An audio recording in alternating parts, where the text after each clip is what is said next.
बदलापूर शहरात राहणाऱ्या आणि एका राजकीय पक्षाच्या पदाधिकारी असलेल्या निर्जा आंबेकर या महिलेची तिच्या पतीनं विषारी सर्पदंश घडून हत्या केली होती।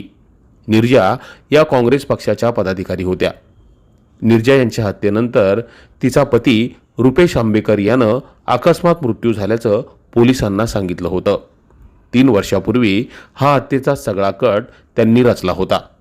मात्र बदलापूर पूर्व पोलिसांनी अकस्मात मृत्यूची जरी नोंद केली असली तरी या सगळ्या घटनेचा गेल्या 3 वर्षांपासून पोलीस कोसून तपास आणि चौकशी करत होते। अखेर पोलिसांनी तपासाअंती निर्जा यांचा पती रुपेश आंबेकर या हत्येच्या कटात सहभागी असलेला ऋषिकेश चाळके, चेतन दुधाने आणि कुणाल चौधरी याला अटक केली आहे। या सगळ्यांनी मिळून 10 जुलै 2022 ला निर्जाची तिच्या घरातच विषारी सर्पदंश करून हत्या केल्याचं तपासात निष्पन्न झालं। त्यानंतर पोलिसांनी निर्जाचा पती रुपेश आंबेकर आणि त्याच्या 3 मित्रांना अटक केली आहे। मात्र या हत्येच्या प्लॅनिंगनं बदलापूर शहरात एकच खळबळ उडाली आहे।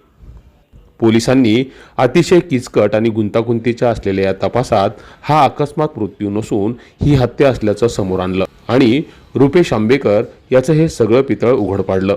त्यामुळे पोलिसांच्या या कार्याचं निश्चितच कौतुक करायला हवं। Public media bureau report.